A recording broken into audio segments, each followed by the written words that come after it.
plática de esta noche. Espero que pongan el máximo de atención. Lo importante para todos nosotros es llegar a saber que nos encontramos con la conciencia dormida. Es lamentable que todos ustedes no conozcan todavía al planeta en que vivimos. ¿Cómo podrían conocerle cuando ni siquiera se conocen a sí mismos? Parece increíble, pero a estas horas de la vida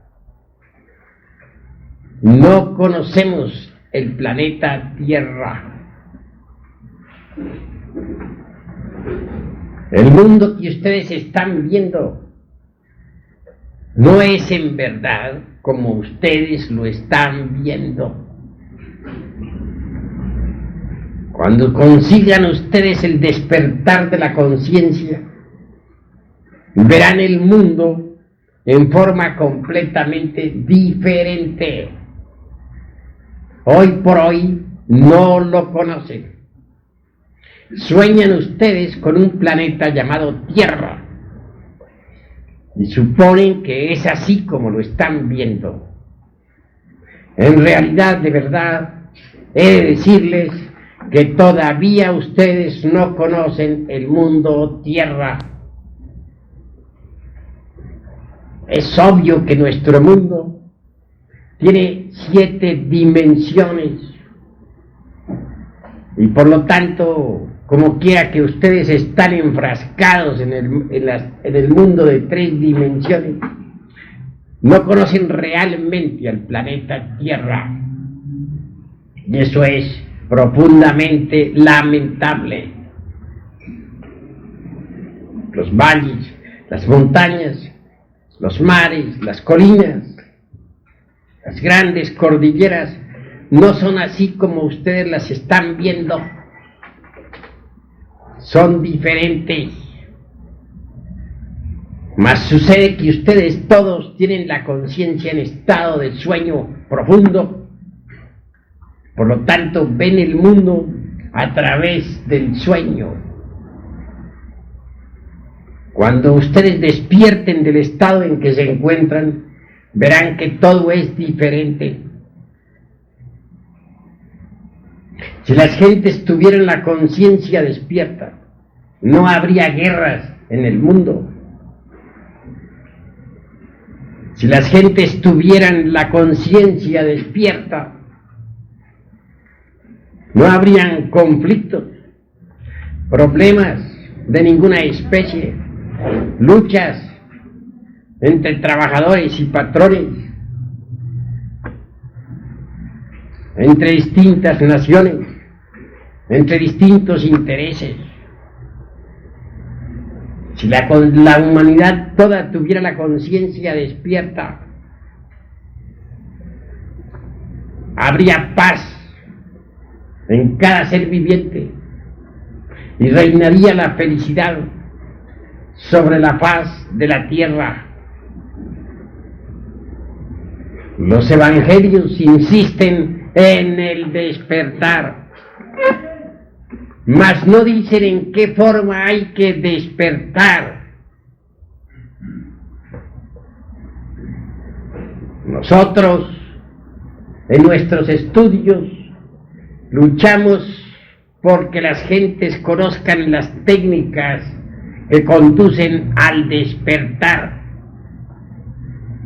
No es tan fácil, mas nunca es imposible. La gente tiene la conciencia dormida desde que desarrolló en el pasado el abominable órgano cundartiguador. Tal órgano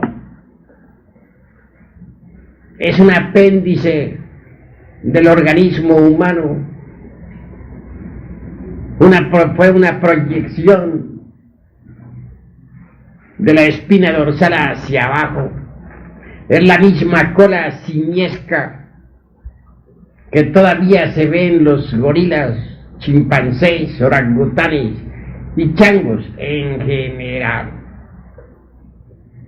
En épocas remotísimas de la historia del mundo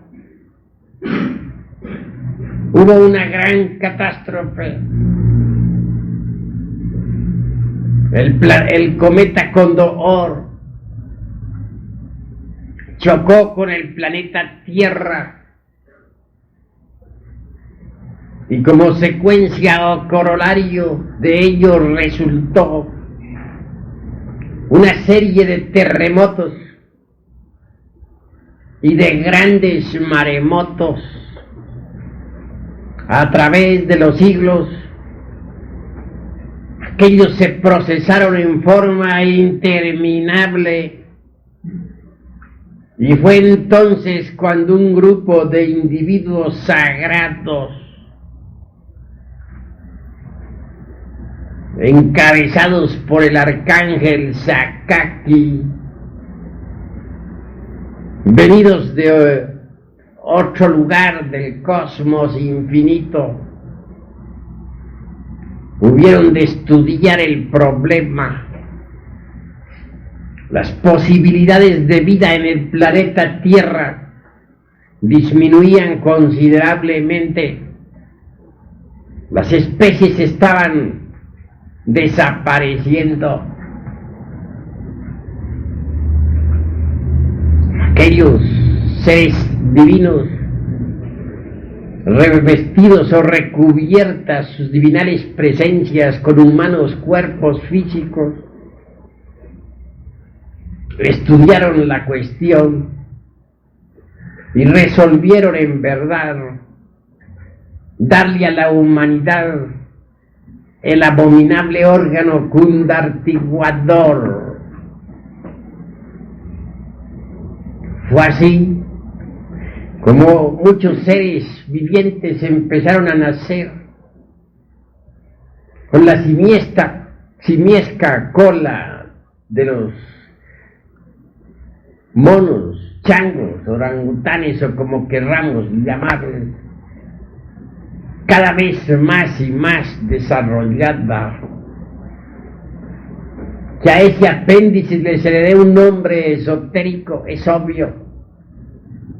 Se trata del abominable órgano cundartiguador.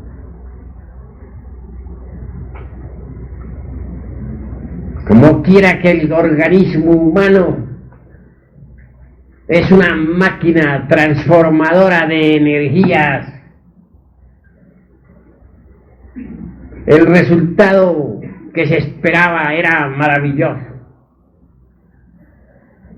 Indubitablemente el cuerpo humano capta determinados tipos de energía cósmica y los transforma automáticamente para retransmitirlos posteriormente a las capas anteriores del organismo planetario en que vivimos. Si cualquier transformación apareciese en el cuerpo físico humano, variaría indubitablemente el tipo de energía transformado.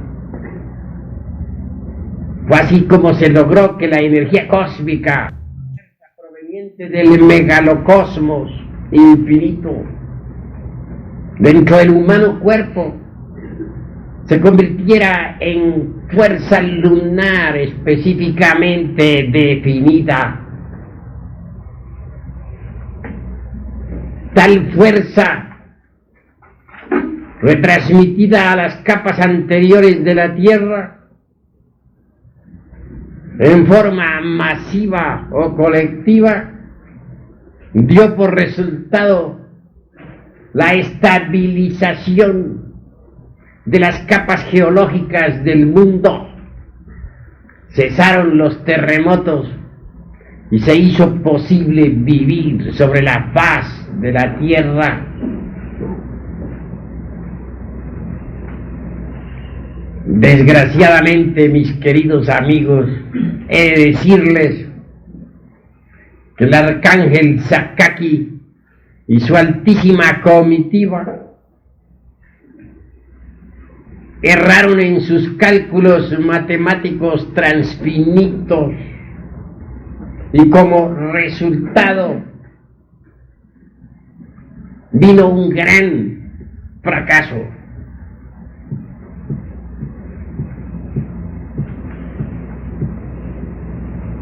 Es obvio que si ese órgano hubiese sido extirpado del organismo humano a su debido tiempo, dentro de lo normal, no habría acaecido nada de lo que más tarde sucedió. Fue mucho el tiempo que la humanidad poseyó tal abominable órgano. Cuando intervino, después de muchos siglos, el archifísico químico común, Eloísos, eliminando de la humana forma aquel apéndice de las abominaciones, ya fue demasiado tarde, porque entonces quedaron en los 5 cilindros de la máquina orgánica, conocidos como intelecto, emoción, movimiento, instinto y sexo, las malas consecuencias del abominable órgano cundartiguado. Esas malas consecuencias son los agregados psíquicos inhumanos que en nuestro interior cargamos. Ira, codicia, lujuria, envidia, orgullo, pereza, gula, etcétera, etcétera, etcétera. Como dijera Virgilio, el poeta de Mantua, aunque tuviésemos 1000 lenguas para hablar y paladar de acero, no alcanzaríamos a enumerar todos nuestros defectos cabalmente. Así que, dentro de los agregados psíquicos, quedó enfrascada la conciencia humana. Desde entonces nuestra conciencia, nuestra esencia viva, se procesa de acuerdo con su propio embotellamiento.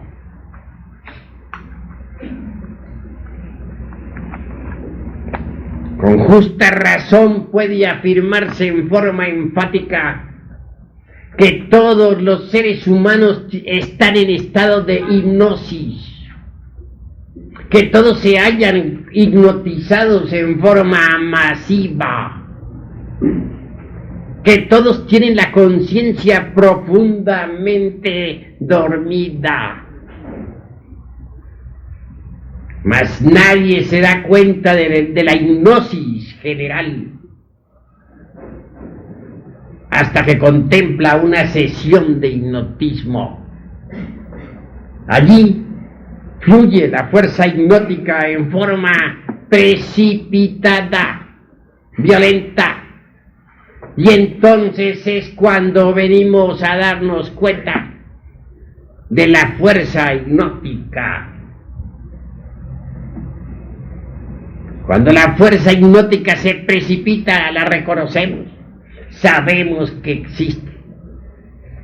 Eso solo se conoce en realidad de verdad, o se sabe en una sesión de hipnología. Mas en realidad de verdad no hay que apelar a una sesión de hipnología para saber que la fuerza hipnótica existe. Observen ustedes a las gentes por la calle y podrán evidenciar por sí mismos que están hipnotizadas. Y eso es lamentable. Manejan carros en estado de hipnosis. Trabajan hipnotizados. Viven hipnotizados.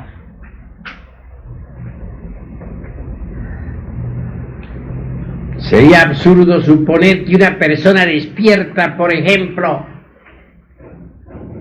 manejando un automóvil, asesinara a otra.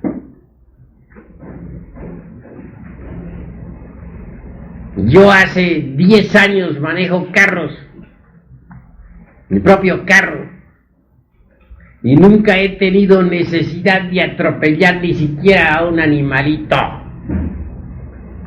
Pero sí encuentro en las carreteras o en las carreteras muchos animalitos atropellados, perros, gatos, etc. ¿Quiénes hacen eso? Si esa fuera una ley, tener uno que atropellar a las criaturas que viven sobre la faz de la tierra, entonces este que está aquí presente habría de haber atropellado también ya a muchas criaturas. Pero jamás he hecho eso. Hace poco, en el Distrito Federal se dio el caso de un sujeto XX, cuyo nombre no menciono, que atropelló a 3 niños que se atravesaron en la vía pública.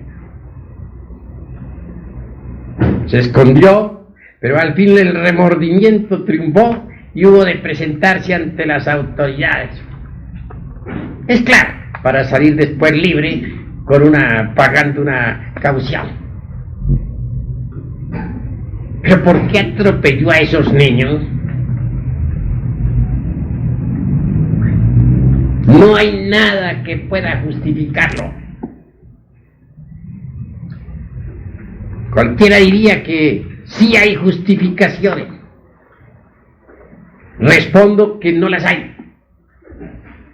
Y digo, llevo 10 años manejando y nunca he necesitado de atropellar a un niño, ni a nadie. Entonces, ¿por qué lo hacen? No estoy en este momento condenando a ese hombre.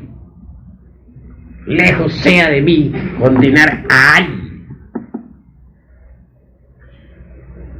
Quiero únicamente ponerlo como ejemplo para decir en forma enfática que todos los seres humanos están hipnotizados. Si ese XX caballero no hubiera estado hipnotizado, en modo alguno habría cometido tal crimen. Así es que en realidad, y sin querer exagerar la nota, debo decir que todos los seres que pueblan la faz de la tierra se hallan en estado de hipnosis. ¿Pero qué o quién los tiene en ese estado? ¿Por qué están así? En realidad, de verdad, es el abominable órgano conductivador, la causa causorum de tal hipnosis masiva o colectiva. Aún queda en el organismo humano una partícula incipiente de tal órgano, y eso nadie lo puede negar. Quiero referirme claramente a ese pequeño residuo óseo del pinal de la espina dorsal. Todavía tiene poderes hipnóticos tal partícula ósea incipiente. Aún puede cristalizar las malas consecuencias en cada uno de nosotros. Aún puede lograr que pensamientos negativos deseos negativos, etc., tome forma, se conviertan en nuevos agregados psíquicos, inhumanos o indeseables en nuestra psiquis. Indubitablemente fue, por desgracia, ese órgano de las abominaciones el que originó los diversos elementos psíquicos indeseables que hoy cargamos en nuestro interior. Y dentro de esos múltiples elementos la conciencia está enfrascada.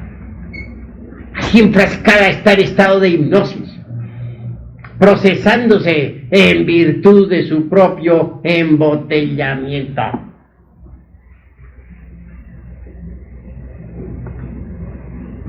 Si les digo a ustedes que no vemos el mundo tal como es, no estoy exagerando la nota.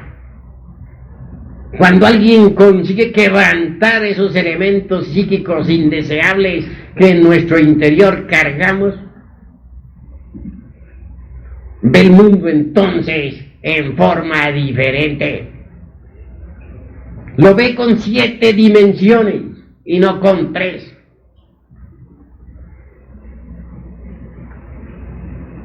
Conoce sus mecanismos íntimos. Sabe que está organizado en forma similar al hombre real. Sabe que tiene 7 cuerpos maravillosos, etc. Porque realmente nuestro planeta Tierra tiene 7 cuerpos. Todo no es materia física, como suponen los fanáticos materialistas. Nuestro mundo tiene un cuerpo vital. Gracias a ese cuerpo puede existir la vida sobre la faz de la Tierra. Los elementos puramente químicos y físicos no garantizan la existencia de una simple hierba. Si la garantizaran, los químicos podrían fabricar vida. Pongamos nosotros sobre la mesa de un laboratorio los elementos físicos que se necesitan para fabricar una simple hierba. Digámosle al hombre de ciencia que fabrique el vegetal que él quiera. Y verán ustedes el fracaso. Se han construido poderosos aviones que surcan el infinito, con capacidad hasta para 300 pasajeros o 400. Se han construido cohetes que han descendido en la luna.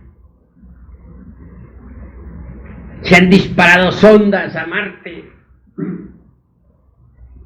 y a Júpiter también. Se viajan enormes barcos a través del océano. Existen buques atómicos como el Nautilus, que pueden navegar debajo de los hielos del polo. Pero ni el mejor sabio del mundo ha logrado fabricar una simple semilla vegetal capaz de germinar. En cierta ocasión discutían un materialista ateo, enemigo del eterno Dios viviente,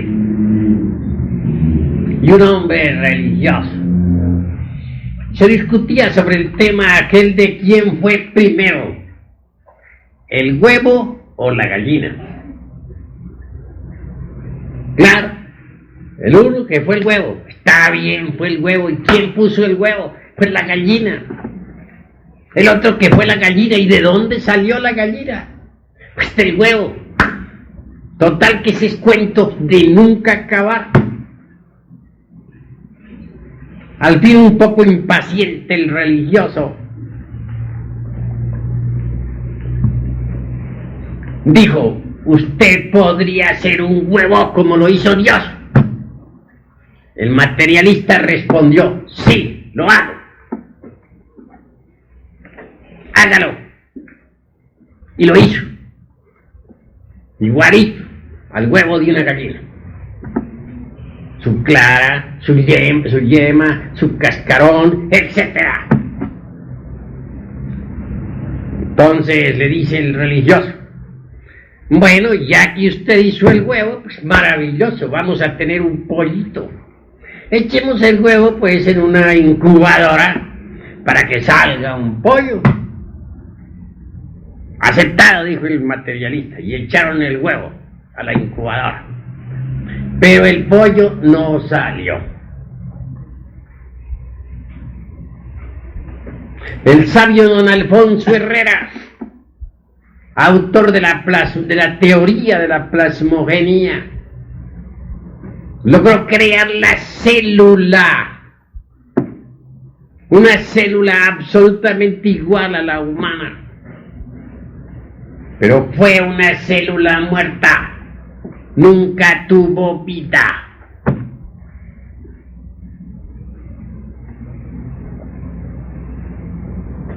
Se hacen injertos vegetales. A un árbol se le injerta una rama cualquiera de otro árbol, que para mejorar los frutos, dice, es decir, corrigiendo los sabiondos a la naturaleza. Claro, lo que hacen son adefesios, porque los frutos producto del injerto no llevan la misma fuerza natural viviente del megalocosmos. Son frutos adulterados que van a dañar el organismo humano desde el punto de vista energético.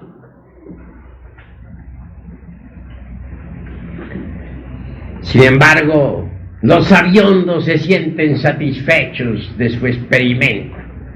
No entienden que cada árbol capta las energías del cosmos y las transforma y retransmite al fruto. Al alterar el árbol, pues se alteran las energías del megalocosmos. Ya ese fruto no es lo mismo, es el producto del adulterio, va a dañar los organismos. Pero ellos creen que saben, cuando en realidad de verdad no saben. Como dijera Sócrates, no solamente ignoran, sino que además ignoran que ignoran. Y eso es lo grave. Se hacen inseminaciones artificiales. Se extrae de un organismo los gérmenes vivificantes. La famosa célula vivificante, zoospermo. Ya por eso piensan los sabios que están creando vida. No se dan cuenta de que ellos tan solo están utilizando lo que la naturaleza ha hecho. Pongamos sobre la mesa de un laboratorio los elementos químicos que se necesitan para fabricar un zoospermo y un óvulo. Y digámosle a los científicos que hagan el zoospermo y que hagan el óvulo. ¿Lo harían? Yo digo que sí podrían hacerlo. Pero ¿tendría vida ese zoospermo y ese óvulo? ¿Serían capaces de lograr que de allí saliera una criatura? Nunca, jamás. Ellos no saben crear vida. Entonces, ¿con qué pruebas niegan la divinidad?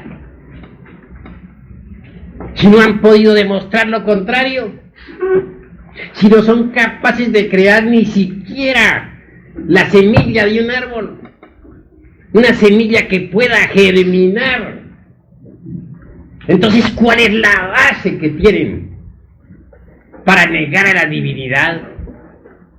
para pronunciarse en contra del eterno Dios viviente. Me remito a los hechos. ¿Ha demostrado algún materialista que puede crear vida?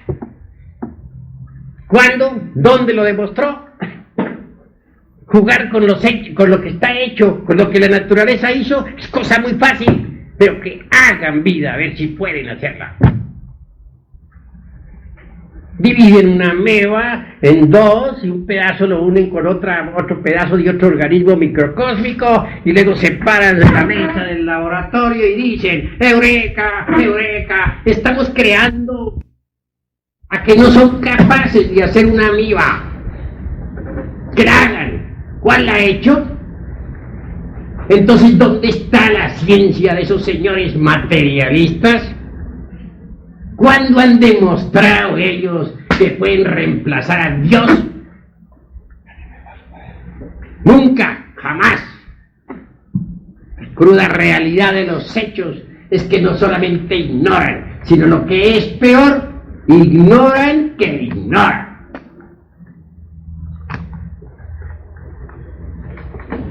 Hechos es lo que exigimos y hasta ahora no lo han demostrado. Que dicen que el hombre viene del mono. Por ahí salen con esa teoría. El uno, el cinocéfalo con cola, el otro, el mono sin cola, y el hombre arbóreo. Hijos del Noé pitecoide.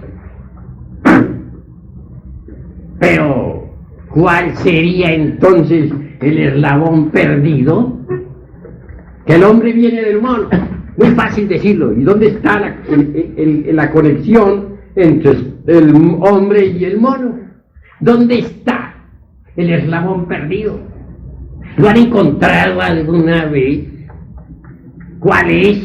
Tendría que ser un mono capaz de hablar, una especie de mono hombre ya con palabra, dotado del lenguaje.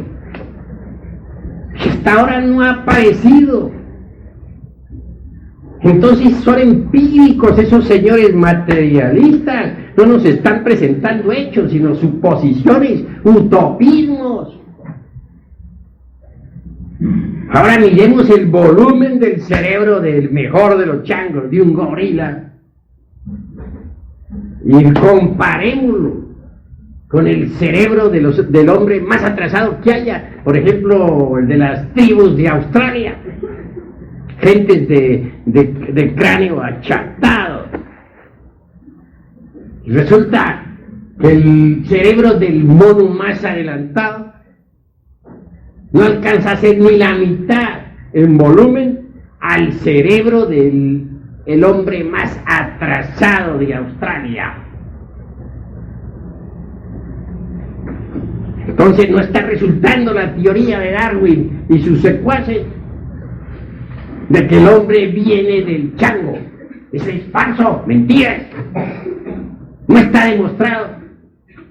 ¿Sobre qué base lo están sosteniendo? Que nos muestren públicamente al eslabón perdido.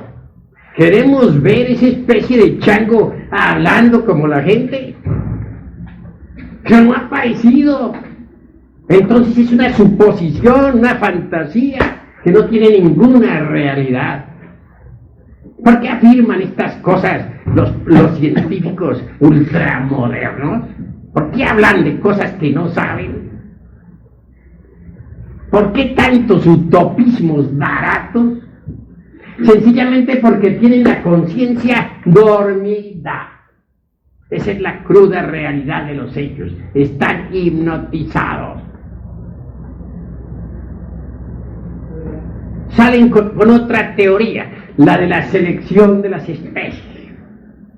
Por allá, de un insignificante molusco, va desarrollándose pues distintas especies vivientes, que el proceso de selección, que el amo de selectivo o el dios de selección va seleccionando las especies y de tanta selección al fin resulta el hombre. Está bonita la teoría, pero demuéstrenla. No pueden demostrarla. No negamos nosotros que existan en cada especie ciertos procesos selectivos, no lo negaríamos. Hay aves, por ejemplo, que emigran en determinada época. Uno se asombra al verlas todas reunidas. Qué extrañas se vuelven. Y luego levantan el vuelo muchas veces para atravesar el océano. En el camino muchas mueren, pero las más fuertes logran sobrevivir. Y esas que sobreviven a la lucha transmiten sus características a sus descendientes. Así actúa la ley selectiva. Hay peces que luchan incesantemente contra monstruos marinos, que a fuerza de tanto luchar resultan también fuertes y transmiten sus características a sus descendientes.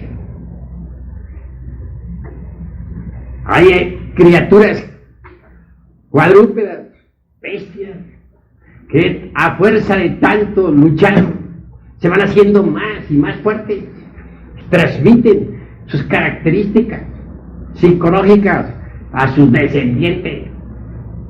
Es la lucha por el más fuerte, el proceso de selección, la supervivencia del más apto, pero jamás se ha visto que de una especie salga otra. Cuando mucho han mejorado las características de la especie, pero que una nueva salga de allí no se ha conocido jamás en el curso de la historia del mundo. Sin embargo, son muchos los que le han dado a la selección natural las características de un Dios creador. Es que exageran la nota los fanáticos materialistas. A la selección natural se le han dado características muy socorridas de retórica. Pero nunca la selección natural nos ha podido presentar una nueva especie sobre el tapete de la existencia. Mucho se ha hablado en el terreno de la ciencia sobre el protoplasma. El protoplasma ya sumergido en el mar Salado hace millones de años. Que de ese protoplasma, dicen los científicos, devino la vida universal. Y son los fanáticos protistas, esos ignados, esos dechados de sabiduría, quienes hacen creer a sus socorridos secuaces ignados como ellos que el desarrollo psicológico del animal intelectual equivocadamente llamado hombre deviene del desarrollo molecular del protoplasma y marcha paralelo con los procesos del mismo. Quieren que el alma, la conciencia o como se quiera llamar, no sea más que el resultado de los distintos procesos evolutivos del protoplasma a través de los siglos. Así piensan los protistas, los dechados de sapiencia. Me viene en este momento a la memoria el monerón de Haeckel, ese átomo sumergido allá entre el abismo acuoso. De él quiere hacer venir toda vida Haeckel y sus secuaces. Pero no se da cuenta Haeckel de que el monerón ese es un átomo muy bien organizado. No es algo, pues, sin organización. Es algo complicado que tuvo que pasar por diversos procesos cósmicos universales.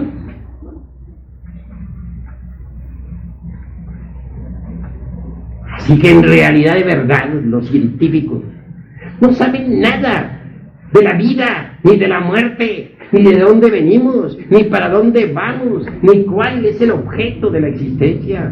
¿Por qué? Sencillamente por una sola cosa. Tienen la conciencia dormida. Están en estado de hipnosis masiva o colectiva. Eso es obvio.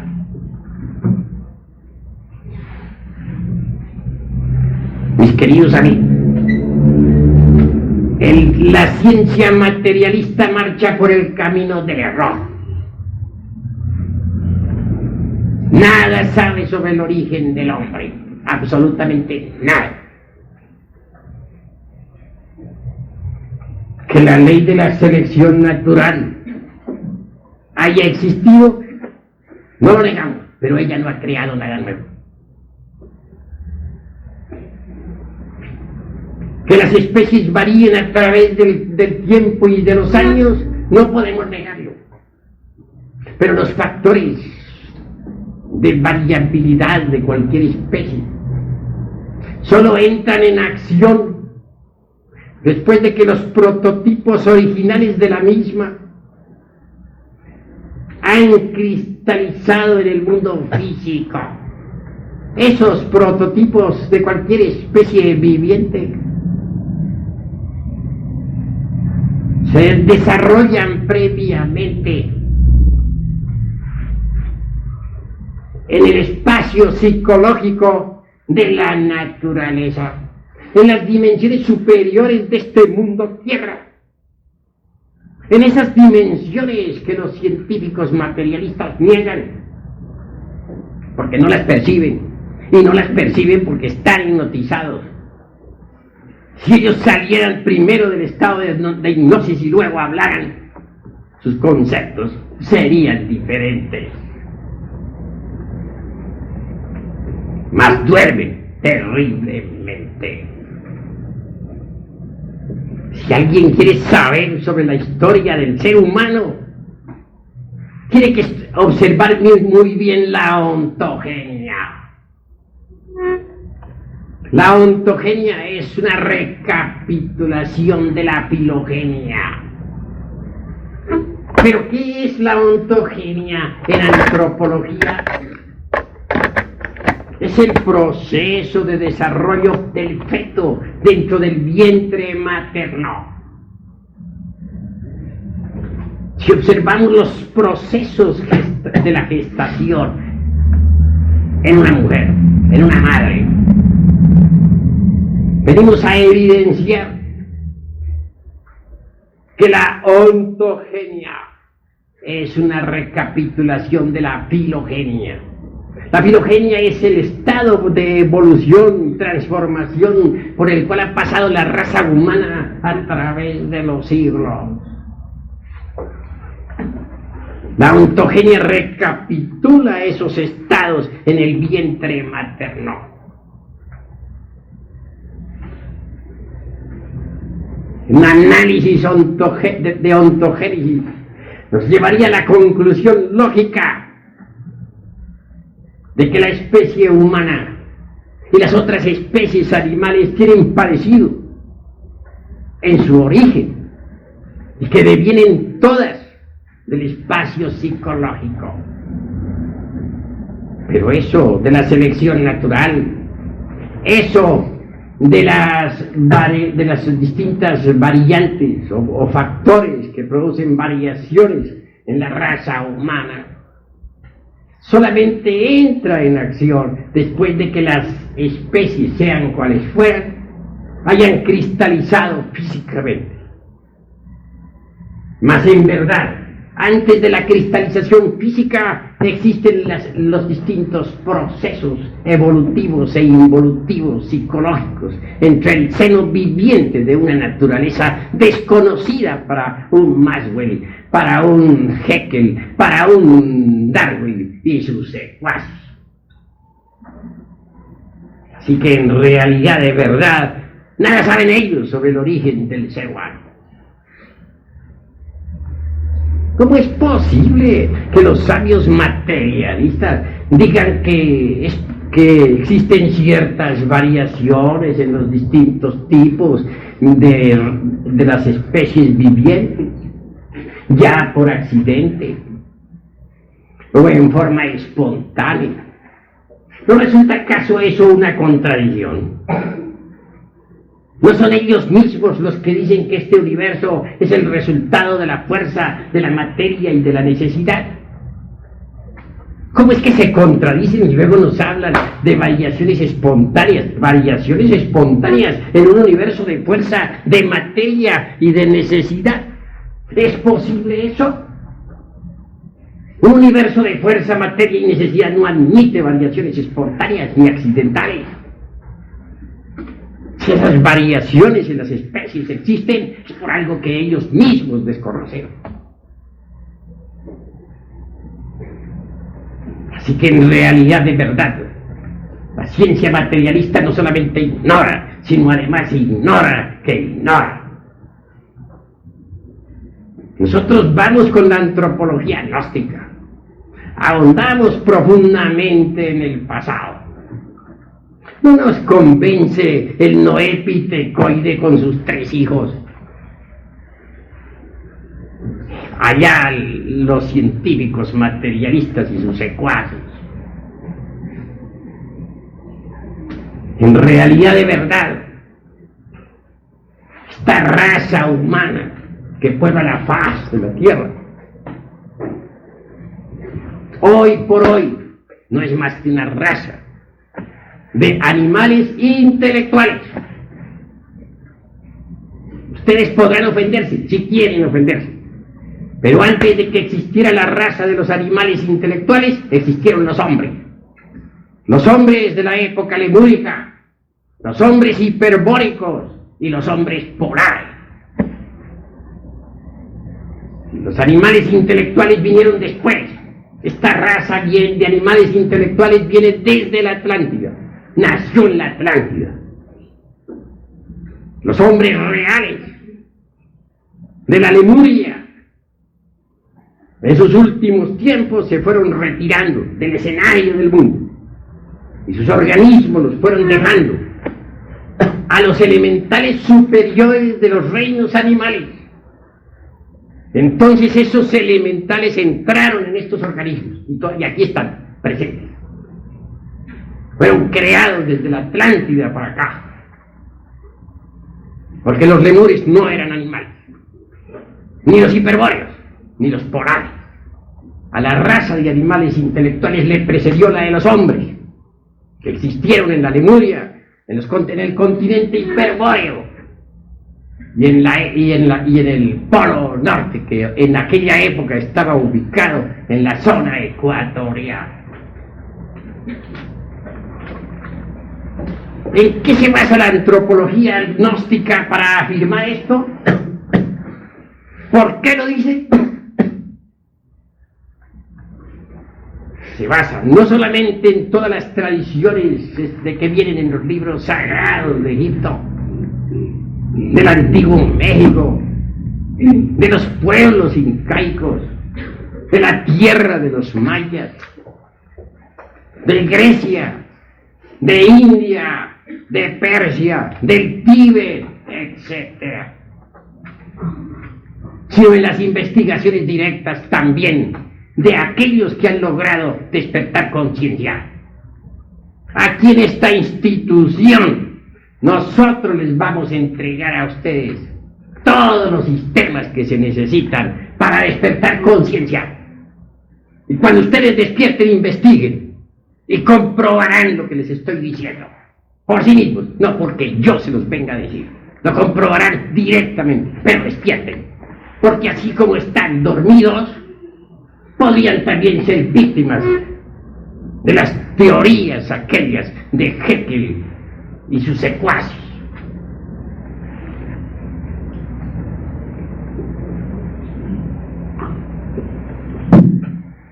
Que existieron 3 razas de hombres, es verdad. Pero ¿cómo se podría saber eso cuando la conciencia está dormida? Los que logren despertar podrán investigar eso en los archivos akáshicos de la naturaleza. ¿Cómo fue la primera raza? ¿De qué manera existió? En aquella época, hace unos 300 millones de años, de acuerdo con las investigaciones que nosotros todos hemos realizado, existieron los seres humanos protoplasmáticos y la misma Tierra era un protoplasma. No hay protoplasma aquel la pizca aquella de sal entre el mar salado y 50.000 tonterías de esa sin confirmación alguna. No, la raza protoplasmática, que es diferente. Una raza humana flotaba sobre el ambiente, aún no había caído sobre la húmeda tierra. ¿Cómo se reproducía esa raza? ¿Y cuál era su origen? Esa raza había evolucionado e involucionado, porque no somos esclavos del dogma de la evolución. Digo, repito, evolucionado e involucionado en las dimensiones superiores de la naturaleza y del cosmos. Y cristalizó, sí, sobre una tierra también protoplasmática, después de múltiples procesos evolutivos surgidos desde su germen original, ubicado en el caos, en el Magnus Limbus, en el Iliaster del mundo. Cuando esa raza cristalizó, fue hermosa, elástica, dúctil. Lo mismo podía asumir figuras gigantescas que reducirse a un punto matemático. ¿En qué me baso? En la conciencia despierta. ¿Me consta a mí? Sí me consta, porque soy un hombre despierto. Si no fuera un hombre despierto, no les estaría hablando a ustedes como les estoy hablando. Me consta. Si ustedes aceptan la doctrina de la reencarnación, mejor. Obviamente yo estuve reencarnado en esa raza. Y como quiera que estoy despierto, no puedo olvidar los procesos evolutivos e involutivos de la misma. Por eso doy testimonio ante ustedes, a sabiendas de que están dormidos, pero debo depositar en ustedes esos datos que necesitan para que vayan despertando. ¿Cómo se multiplicaba aquella raza? ¿Cómo se reproducía? No es como decía la maestra Blavatsky, que era una forma asexuada, que no necesitaban del sexo para eso. Errónea tal afirmación. Porque la fuerza del Mahachohan, la energía creadora del tercer logos, fluye en todo lo que es, en todo lo que ha sido y en todo lo que será. El género de reproducción era el disipado. Entonces se expresaba la forma sexual en forma diferente. Se dividían los organismos como se divide la célula viva. Bien saben los estudiantes de biología cómo se divide una célula. Creo que no lo ignoran. Creo que no desconocen el que cierta parte del protoplasma o del citoplasma con un pedazo de núcleo se aparte. Eso no lo ignora. Así también aquellos organismos se dividían. El proceso fisíparo desde entonces quedó en la sangre y siguen multiplicándose en las células, en nosotros, por división. ¿Eso no es cierto?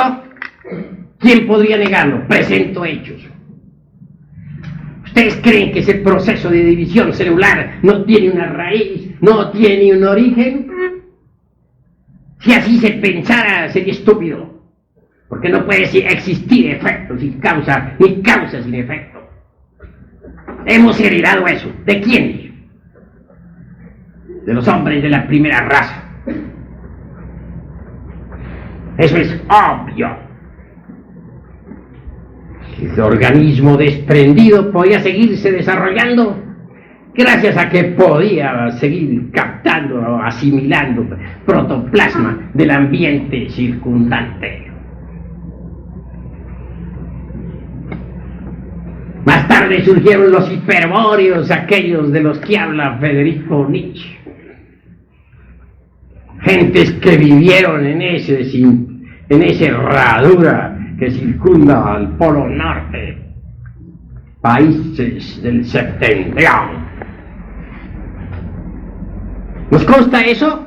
¿Sí o no? A ustedes no les consta porque están dormidos. A mí sí me consta porque estoy despierto. Negarlo, no lo niego. Y si ustedes me consideran loco, considérenme. Pero yo tengo que dar un testimonio. Y decirlo, cueste lo que cueste. Porque hay que decir la verdad siempre. Aunque a la gente no le guste, hay que decirlo. Los hiperbóreos también existieron. Aquellos cuerpos tuvieron más consistencia. Ya no fueron los gelatinosos protoplasmas. Pero al hablar así no quiero en forma alguna referirme ahora al Bativius ese gelatinoso de Haeckel. No, a eso no me estoy refiriendo. A esa célula alma del mismo autor, entre el mar salado. Allá Haeckel y sus secuaces y su monedón, todo lo que él quiera, sus teorías absurdas. Quiero referirme claramente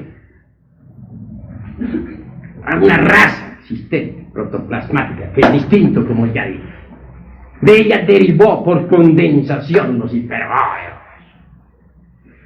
Una raza más física. Una raza que se siguió reproduciendo no por métodos asexuados, como dijera Elena Petronila Blavatsky, sino mediante la sexualidad dirigida en la forma de brotación. ¿Han visto ustedes los corales en los acantilados del borrascoso océano? Ellos se reproducen por brotación. De un coral sale otro, y de otro, y así es como los corales se reproducen. Hay plantas que mediante sus brotes siguen multiplicándose. Así también sucedió que un cierto brote aparecía en el cuerpo del padre-madre. Así operaba la fuerza sexual hasta que se desprendía ese brote, que daba origen a una nueva criatura. Ese era el modo de reproducción de los hiperbóreos. Y al fin, allá en el borrascoso océano Pacífico, después de millones de años de evoluciones e involuciones de esta naturaleza fecunda y tremenda, brotó la Lemuria.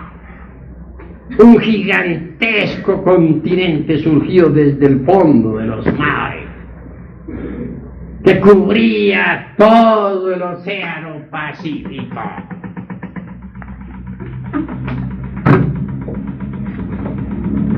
Fue en aquella época cuando la raza humana por primera vez se asentó sobre la costra dura de la Tierra. Entonces aparecieron en el continente Mu, no por generación espontánea, como que creyera un Epicuro y sus secuaces, ni por selección natural elevada esta teoría a la categoría de un Dios creador. Maravillosa concesión que se le ha hecho a la retórica del absurdo. No. ¿Cómo entonces? ¿De qué manera surgió? Cristalizaron los hiperbóreos. Sus humanos cuerpos tomaron dura forma. Y en los hermafroditas lemures gigantescos, como aparecen simbolizados allá en esas esculturas de Tula, caminaron sobre la faz de la Tierra. Su modo de reproducción en principio no fue exactamente el ovíparo. No, en principio de aquellos organismos se desprendían células huevos. Y estas se desenvolvían para dar origen a la aparición de una nueva criatura. Era la época en que aún el falus y el útero no habían sido formados. Era la época todavía en que el lingam Johnny estaban incipientes, en estado germinal. Era la época en que el ovario no se había desarrollado. Pero los tiempos pasaron en la Lemuria y al fin apareció el sistema de reproducción por gemación. Tal sistema fue un asombro para aquella época. De una célula fecundante, es decir, de un zoospermo. De manera que cuando aquel huevecillo se desprendía del ovario de una hermafrodita, ya iba fecundado previamente.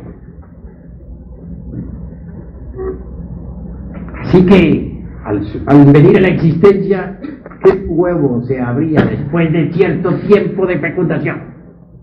Y de allí salía una nueva criatura. Por eso es que los náhuatl decían que los hijos del tercer sol se habían transformado en pájaros. Sabia aseveración de la antigua cultura náhuatl. Pero acercándose la época del final de Lemuria, desde la tercera o cuarta subraza en adelante, los seres humanos se dividieron en sexos opuestos. Y fue entonces necesaria la cooperación para crear. Este sistema de crear mediante cooperación viene desde la Lemuria. Es obvio que se necesita de una célula fertilizante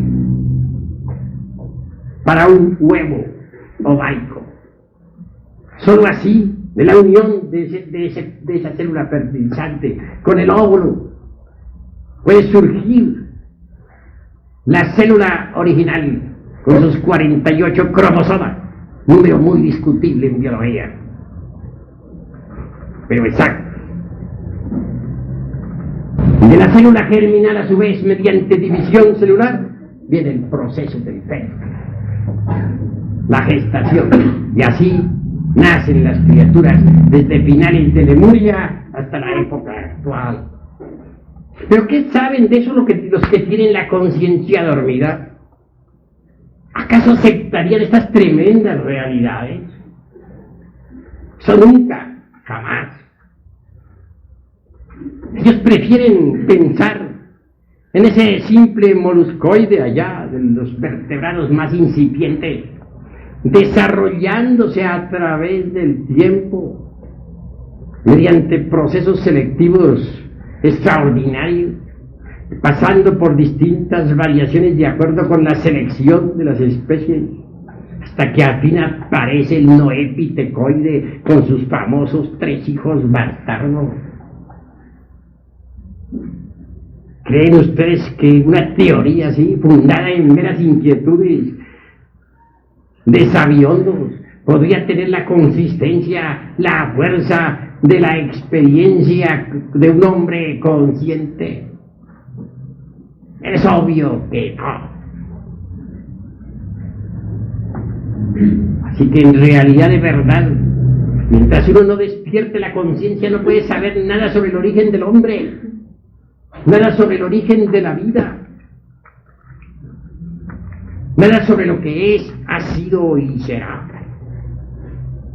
El dogma de la evolución de Darwin se tragó a mucha gente, a muchísima. Se habla de que el germen viene del germen se desarrolla la planta y que de la planta evolucionando aparece el fruto. Pero esa sería una teoría incompleta sobre el mismo dogma de la evolución. Nosotros vamos más lejos. Sabemos que el germen del cual sale la planta y que por último resultado da fruto deviene del germen, deviene de otra planta. Y si vamos mediante procesos retrospectivos involutivos estudiando esto entre los archivos akáshicos de la naturaleza, palabra que disgusta mucho a los darwinistas y materialistas. En última síntesis encontramos al protoplasma de las plantas, a las plantas en estado protoplasmático, existiendo en el amanecer de la vida, en la época polar. ¿Pero creen ustedes acaso que la evolución de las plantas ha terminado? ¿Qué diríamos del futuro desenvolvimiento de los vegetales a través de las edades? ¿Conocen acaso eso los materialistas? ¿O se les ha ocurrido? ¿O piensan que ya terminó la evolución de los vegetales? Nada de eso saben. Nada. Qué tontería tan grande pensar que la psiquis humana es un resultado de los procesos moleculares evolutivos del protoplasma a través de los siglos. Así hablan, para salirnos por último con el chango, de donde dicen que viene el hombre. Sin embargo, nadie ha visto jamás a un hombre nacer de un chango. Nunca. Y si comparamos cerebros, ya les dije a ustedes que el cerebro del hombre más atrasado es inmensamente más grande que el cerebro del orangutano, del gorila más inteligente. Faltaría pues para la teoría de ellos. Se dice el eslabón perdido, una especie de chango ahí caminando, hablando, diciendo, aunque fueran tonterías. No aparece por ninguna parte, nunca lo han demostrado. ¿Cuál es? Que lo muestren. Entonces, ¿en qué queda la ciencia materialista? Y no solamente un eslabón perdido se necesita, mis queridos amigos, sino muchos eslabones se necesitarían para querer armar una teoría con nuestro antepasado pitecoide, chango, y sus 3 hijos, el cinocéfalo con cola, y el pobre mono sin cola, y el hombre arbóreo, y 50.000 teorías así, que no son sino producto de la ignorancia de los sabiondos. ¿Qué diríamos del lenguaje? ¿Quién sabemos nosotros que el lenguaje tiene sus raíces etimológicas? Así pues, ¿de dónde salieron las primeras raíces de estos pobres humanoides que pueblan la faz de la tierra? De los hombres de las grutas de España, en fin, unas grutas que hay por ahí que ahorita ni me acuerdo. ¿De dónde saldrían aquellas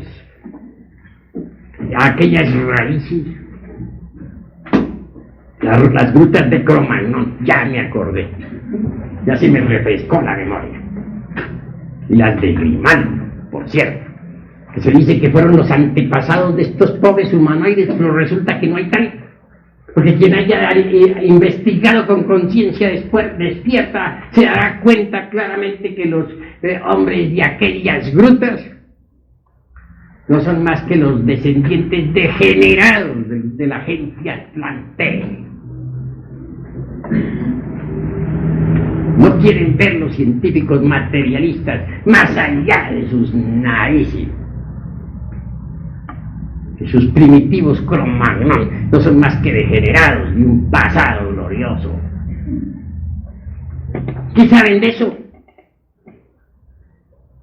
Nada.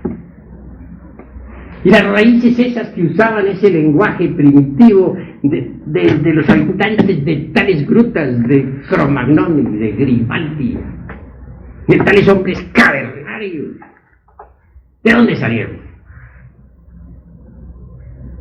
Volvemos al problemita aquel de quién fue primero, el huevo o la gallina. Incuestionablemente nuestro idioma, por ejemplo, que tiene raíces en el latín. Y las raíces del latín vendrán del griego y por ahí nos vamos de para atrás de raíz en raíz. Y si llegáramos a lo último encontraríamos las raíces atlantes. Pero ¿de dónde salieron las atlantes? Ahí está el problema, de Lemuria. ¿Y la Lemuria de dónde salió? Pero los señores aquellos saben más, son tan sabios que no aceptan a la Lemuria ni a la Atlántida. Para ellos la Atlántida de Platón es un mito.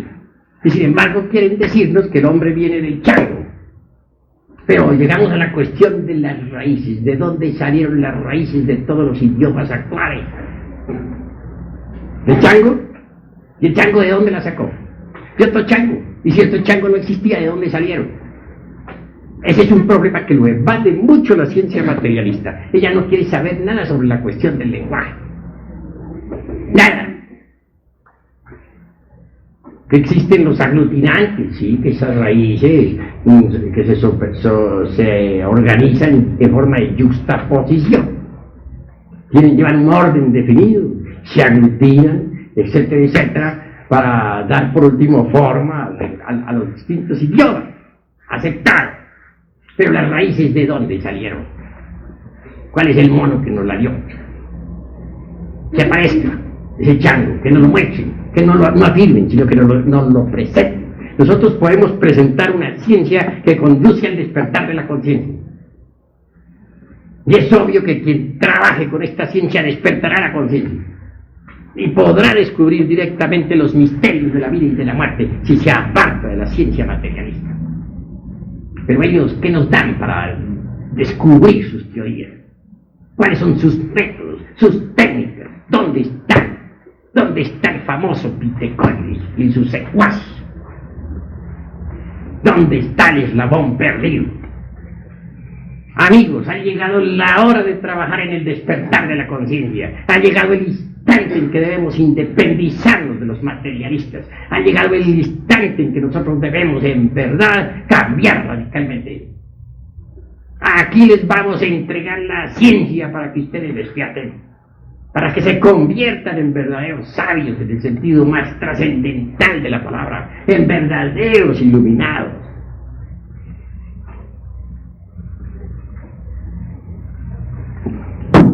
Hasta aquí mi plática de esta noche. Ahora doy oportunidad para las preguntas. Quien quiera preguntar puede hacerlo con la más entera libertad.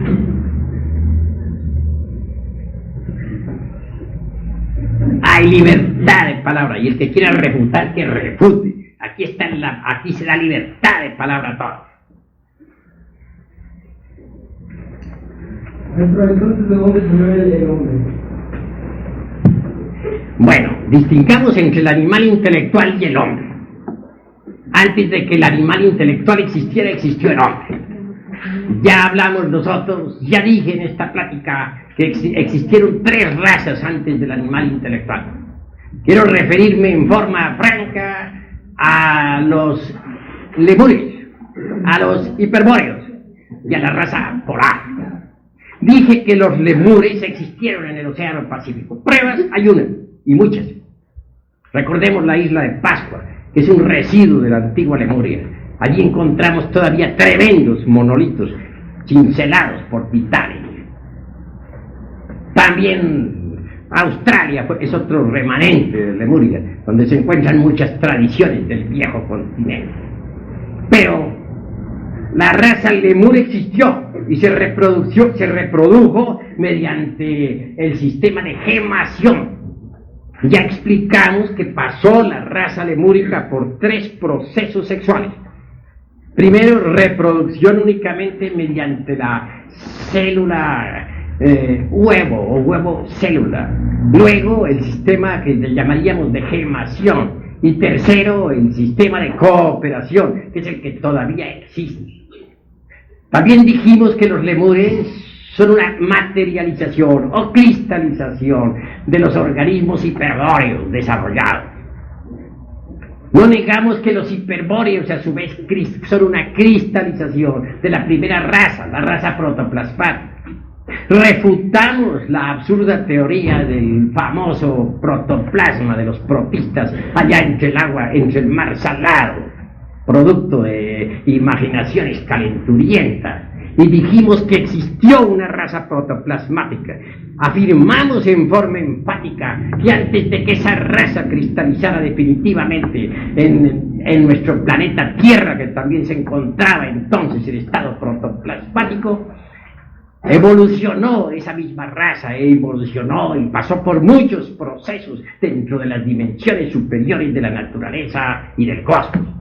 Al llegar a esta parte hemos chocado precisamente con el problema de los materialistas que no quieren aceptar las dimensiones superiores de la naturaleza y que no quieren, en modo alguno se resignan a reconocer su ignorancia.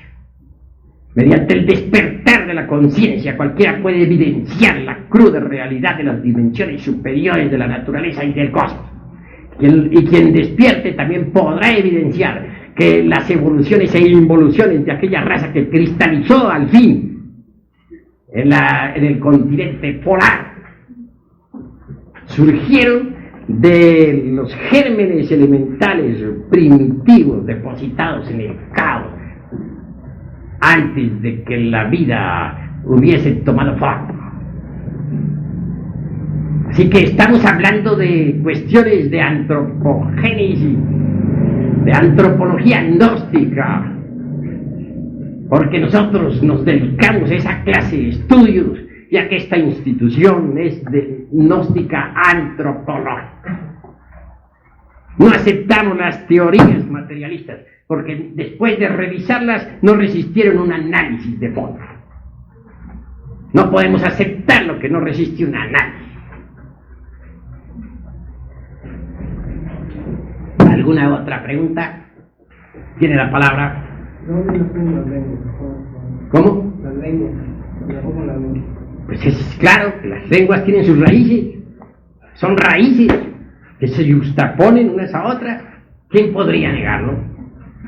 Ahora bien, unas raíces vienen de otras raíces y si mediante exámenes retrospectivos vamos, sea muy difícil a los científicos materialistas descubrir de dónde salieron las primeras raíces.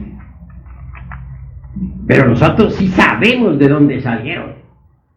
Téngase en cuenta que los lemures pronunciaban perfectamente, usaban perfectamente en su lenguaje 300 consonantes y 51 vocales. Tenían una capacidad ablativa inmensamente superior a la de nosotros, porque eran hombres. Nosotros somos animales intelectuales, no tenemos esa capacidad. Los organismos humanos degeneraron después de que fueron entregados a los elementales superiores de la naturaleza. Es decir, a los elementales provenientes de los reinos animales superiores. Entonces es claro que tenía que disminuir la capacidad ablativa. Y disminuyó. Hoy apenas sí usamos las vocales y consonantes de nuestro idioma. ¿Alguna otra palabra? A ver. ¿A qué se debe la diferencia de tipo de sangre? Bueno, tiene que haber, dijéramos, particularidades definidas. Porque todo en la naturaleza tiene su tónica vibratoria propia. Cada uno de nosotros tiene su propia particularidad. A eso se debe la diferencia de sangres. ¿Y no tiene consecuencia el modo de pensar de las personas? Obviamente que sí. Pero cada cabeza es un mundo. Unos pensamos en una forma y otros en otra. Unos vamos con la cabeza para arriba y otros van con la cabeza para abajo. Bueno, estoy hablando de forma simbólica. ¿Alguna otra pregunta? Disculpe, dijo que el mundo tenía 7 dimensiones, ¿no es así? Sí. Y que lo podíamos ver solamente despertando la conciencia. Y usted dijo que usted estaba despierto. ¿Nos podría decir más o menos una forma concreta cómo es la séptima dimensión? ¿Cómo qué? ¿Cómo es la séptima dimensión? Sería lenguaje mudo para ti, puesto que no puedes verla. Si yo te digo que el mundo de 3 dimensiones es largo, ancho y alto, bueno, alguna idea te puedes ir formando. Si te digo que el mundo de la 4ª dimensión es el tiempo, está bien. Y hay quienes, yo conocí ahora hace poco en Durango a un físico atómico muy extraordinario que aprendió a viajar en el tiempo, hacia adelante y hacia atrás, con cuerpo físico. Y es un físico nuclear, es alguien respetable. También existe una quinta dimensión que está más allá de la eternidad y del tiempo. Hay una sexta dimensión. Digo, una quinta dimensión, que es la eternidad, dispensen ustedes. Y hay una sexta dimensión que está más allá de la eternidad y del tiempo. Y por último viene la dimensión cero desconocida, la del espíritu puro. Bueno, y explicar lo que se necesita para despertar la conciencia. Para despertar la conciencia lo que se necesita es reducir a polvo al ego animal. Este ego no es más que un manojo de deseos, pasiones, ira, odio, etcétera, etcétera, etcétera, y otras tantas hierbas. Si tú reduces a polvo al ego, si pasas por la aniquilación budista, despiertas la conciencia. Y una conciencia despierta es la conciencia iluminada. Ante todo he de decirles a ustedes, mis amigos, que hay necesidad de crear al Bodhisattva. ¿Qué se entiende por Bodhisattva? La conciencia iluminada despierta. Eso es el Bodhisattva. Es obvio que si nosotros desintegramos, por ejemplo, el defecto de la ira, que es un agregado psíquico inhumano que en nuestro interior cargamos, cristalizará en nosotros la virtud de la serenidad. Si nosotros desintegramos el defecto o el agregado psíquico de la codicia, cristalizará en nosotros el desinterés más profundo. Si nosotros reducimos a polvo al agregado psíquico de la lujuria, cristalizará en nosotros la castidad. Si nosotros quebrantamos y volvemos polvo al elemento psíquico del odio, cristalizará en nosotros el amor. Y así sucesivamente, cada vez que quebrantamos un defecto, cristalizamos alguna virtud en nosotros. ¿Y qué es el alma? El alma es un producto, mejor dicho, es una suma de distintas virtudes, leyes, poderes, etcétera. De manera que a medida que vamos quebrantando todos nuestros defectos de tipo psicológico, va cristalizando en nuestro interior, en nuestra esencia anímica, es alma. Por eso dice el Cristo, en paciencia poseeréis vuestras almas. Cuando uno llega a poseer su alma, tiene también todos los dones y poderes del alma. ¿Y qué cosa es el alma cristalizada en un organismo humano? Es eso que se llama en el Oriente el Bodhisattva. Esas cristalizaciones divinales mezcladas con la esencia. Es el Bodhisattva. Un hombre que tenga el Bodhisattva es un hombre despierto.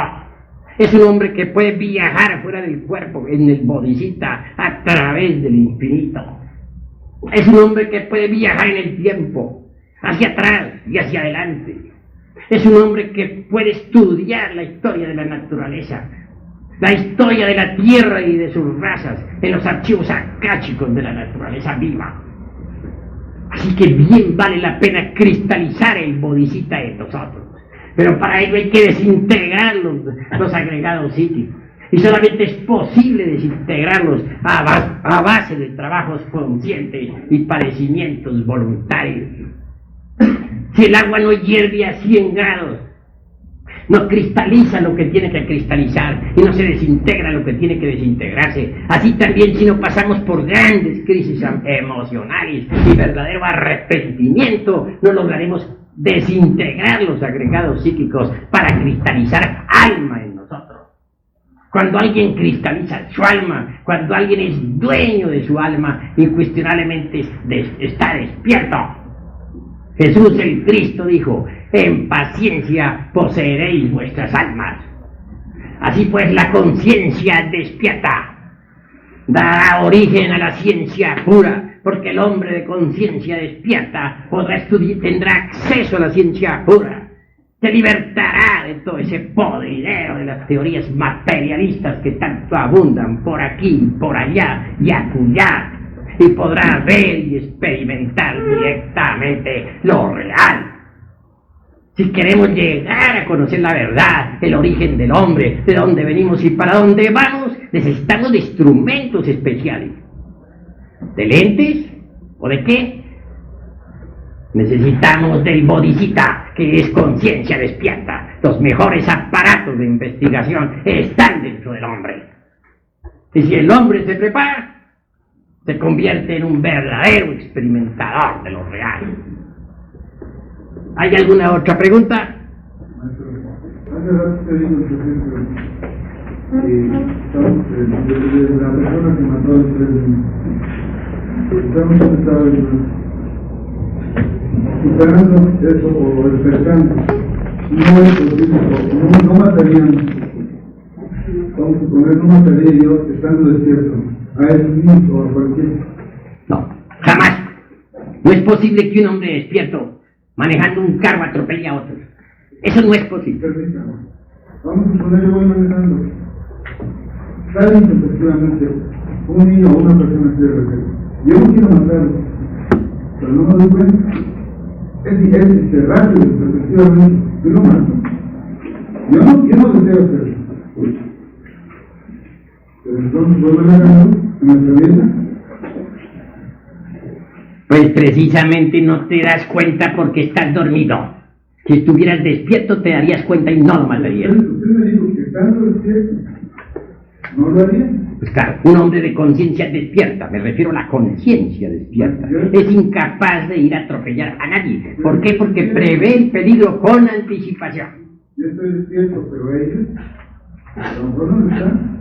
Bueno, ¿y qué? Si tú estás despierto, lo evitas, porque estás despierto. Si tú estuvieras dormido, pues no lo evitas, pero si estás despierto lo evitas, y antes de que suceda tú ya lo sabes, porque estás despierto. Y entonces corriges. Bueno, ¿hay alguna otra pregunta? Bueno, usted se basa en que está despierto para decirnos que vinieron esos seres de otro mundo disfrazándose como seres humanos. Es obvio. Y también para decirnos que existió la Atlántida. Claro está que sí, la Atlántida de Platón no es la famosa Atlántida, no es un mito como creen los científicos materialistas de esta época degenerada. La Atlántida de Platón es una cruda realidad. Y eso lo sabe todo hombre que tenga la conciencia despierta, porque puede buscar la Atlántida entre los registros acásicos de la naturaleza. Un hombre de conciencia despierta era, por ejemplo, don Mario Rosso de Luna. Hay que ver los estudios que él hizo por su cuenta directamente con la conciencia despierta entre los registros sobre la Atlántida. Bueno, ¿y se puede saber dónde está la Atlántida? Pues en el océano que lleva su nombre. Ya actualmente, afortunadamente, al fin de tantas, por ahí han logrado fotografiar una plataforma existente entre la Europa y la América. Ya se han podido ver ciertas ciudades sumergidas en la Atlántida en determinados momentos. Se han sacado fotografías. Se proyecta explorarla, pero muchos siguen negando todavía la existencia de la Atlántida. Al fin que harán descubierto, eso es claro. Pero más vale que nosotros despertemos ahora mismo para que no seamos víctimas de las ilusiones. ¿Algún otro tiene algo que preguntar? Que lo haga con entera libertad, y si no está de acuerdo que se pare y refute. Aquí hay libertad de palabra para todos.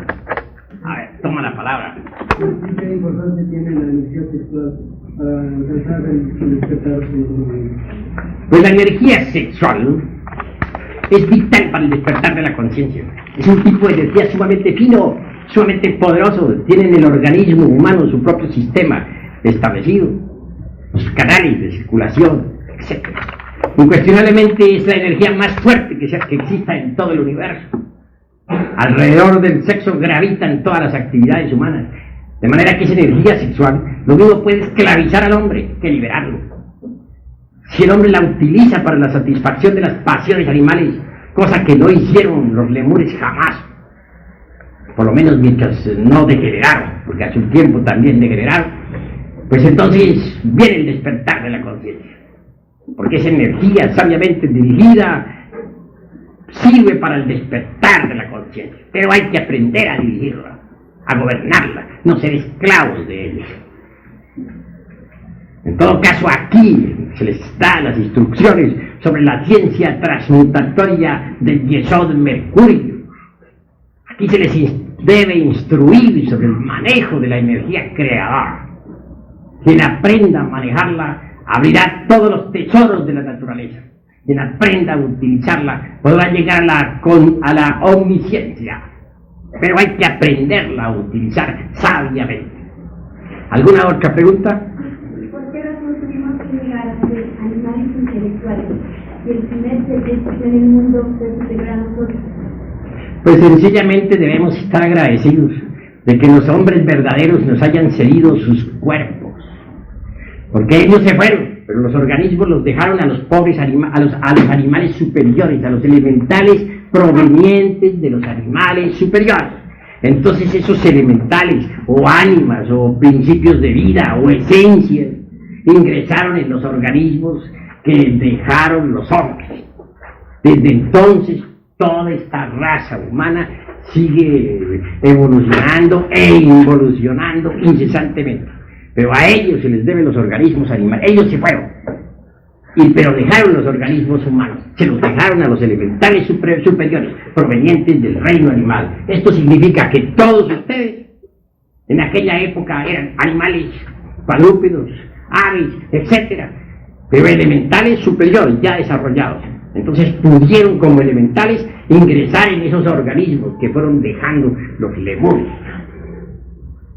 A ellos se les debe pues que hoy en día ustedes tengan cuerpos humanos. Ellos son nuestros antecesores. No el famoso Noé Pitecoide con sus 3 hijos bastardos. Cosa absurda. Entonces eso significa que nuestros descendientes van a ir cada vez más para abajo en lugar de ir hacia arriba. Bueno, nuestra raza actualmente está involucionando, desgraciadamente, y será destruida también dentro de poco tiempo. Pero surgirá de todas maneras una nueva raza. Ella surgirá del núcleo, de lo más selecto, de lo más distinguido de nuestra raza. Surgirá una nueva raza que vivirá en tierras nuevas, en continentes nuevos, porque estas tierras actuales serán sumergidas, primero quemadas y luego sumergidas entre el fondo mismo de los océanos. Pero una nueva aparecerá, en continentes nuevos, en tierras nuevas, que surgirán del fondo del océano. Creo que hasta aquí hemos platicado, mis estimados amigos. Gracias por su asistencia. Paz inmerenciable.